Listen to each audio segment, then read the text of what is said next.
નમસ્કાર મિત્રો, નેટિઝન પેડેગોજી આપના માટે આજે વાત કરશે આર્ટિકલની વિશેષ જાણકારી. અગાઉ આપણે જોયું તેમ આર્ટિકલને સમજવા બહુ જરૂરી છે, કારણ કે રિસર્ચ એવું કહે છે કે લોકો જે ભૂલો અંગ્રેજીમાં કરે છે એમાં 60% ભૂલો આર્ટિકલની હોય છે. કારણ કે આપણે ગુજરાતીમાં એ પ્રકારનું કોઈ વ્યાકરણમાં તત્વ છે નહીં, એટલે આપણે દર વખતે એના વિશે મૂંઝવણ અનુભવીએ છીએ. આજે એવો એક પ્રશ્ન મારે આપને કરવાનો છે કે આર્ટિકલનો અર્થ શું? કારણ કે આપણે અત્યાર સુધી આર્ટિકલની વાતો કરી છે, એનો અર્થ ક્યારેય જાણ્યો જ નથી. તો સૌથી પહેલા આપણે સમજી લઈએ આર્ટિકલનો અર્થ શું. આર્ટિકલનો અર્થ આપણે સમજવો હોય તો આપણે પાછું લેટિનમાં જવું પડશે. લેટિનમાં એ શબ્દ આર્ટિકલ માટે જે હતો એ આર્ટિક્યુલસ, એ આર્ટિક્યુલસનો અર્થ થાય છે સાંધો. એટલે આપણે કહી શકીએ કે આર્ટિકલનો અર્થ પણ સાંધો થશે. એટલે સાંધવાનું કામ કરે છે, જાતિવાચક નામ સાથે જોડાઈને એક એવો સાંધો બનાવે છે કે જેને કારણે અર્થમાં ફેરફાર થાય છે. આપણે એ ટોય કહીએ અને ધી ટોય કહીએ, આ બંનેમાં ફેર છે. જેટલો ફેર તમે કહો છો કે બુક અને બ્યુટીફુલ, આ બંનેમાં જેટલો તફાવત છે એટલો જ તફાવત આ એ ટોય અને ધી ટોયમાં રહેલો છે. કારણ કે અ ટોય એટલે એવું રમકડું કે જેના વિશે મને કશી જ ખબર નથી. મતલબ કે રમકડા વિશે હું જાણકારી ધરાવતો નથી.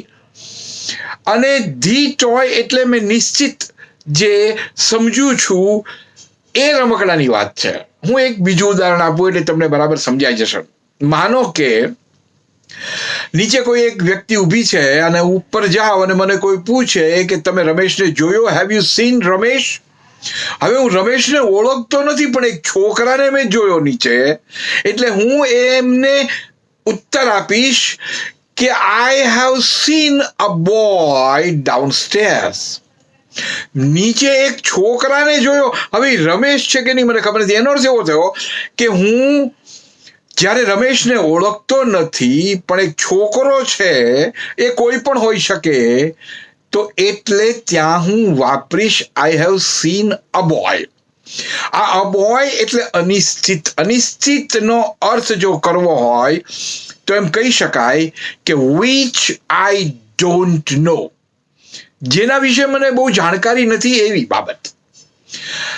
અને જો રમેશને હું ઓળખતો હોઉં અને મેં નીચે જોયો છે અને ઉપર મને પૂછે તો હું એને જવાબ આપીશ yes I have seen the boy. The boy એટલે તમે જે રમેશની વાત કરો છો એ જ નીચે ઊભો છો, એવી વાત આપણે આર્ટિકલ દ્વારા રજૂ કરીશું. એનો અર્થ એવો થયો કે આ જ્યારે આર્ટિકલનો ઉપયોગ થાય છે ત્યારે એના અર્થમાં પણ ફેરફાર થાય છે. આ બહુ અગત્યની ચીજ છે. એટલે આજે તમે આ વાત બરાબર સમજી લો. આપણે કહીએ છીએ અનિશ્ચિત આર્ટિકલ એ અને એન એટલે શું કે વિચ આઈ ડોન્ટ નો. તો જ્યારે જ્યારે જાતિવાચક નામ આવે એના વિશે તમે કોઈ નિશ્ચિતતા ન કહેવા માંગતા હો, તમને એના વિશે બહુ ખ્યાલ ન હોય, કોઈ પણ હોઈ શકે, તો એના માટે આપણે આર્ટિકલ એ અને એનનો ઉપયોગ કરીએ. હવે આર્ટિકલના ઉપયોગો બીજી કઈ કઈ રીતે થાય છે, ક્યાં આર્ટિકલ આવે ક્યાં નહીં આવે, ધી કઈ જગ્યાએ આવે, આ ઘણી બધી આમાં જાણકારી જરૂરી છે. અને એટલા જ માટે હું આ વિડીયો વધારેમાં વધારે કરવા માગું છું કે જે આ નાની એવી બાબતને આજ દિવસ સુધી આપણે સમજવામાં ભૂલો કરી છે. તો એ સ્પષ્ટતા માટે પછી તમે કોઈ કોમ્પિટિટિવ એક્ઝામ્સ આપતા હો કે ક્યાંય કોઈ જગ્યાએ તમારે બોલવાનું લખવાનું થાય તો આર્ટિકલ બાબતની નિશ્ચિતતા એ જરૂરી છે. તો આપણે વધારે આગળ આર્ટિકલ વિશે સમજશું. આજે આટલું. શેર કરજો, સબસ્ક્રાઇબ કરજો, અને તમારો જબરજસ્ત રિસ્પોન્સ મને નવી તાકાત આપે છે. એટલે ફરીથી હું તાકાત સાથે આપની પાસે આવીશ અને નવી નવી બાબતો રજૂ કરીશ. Thank you very much.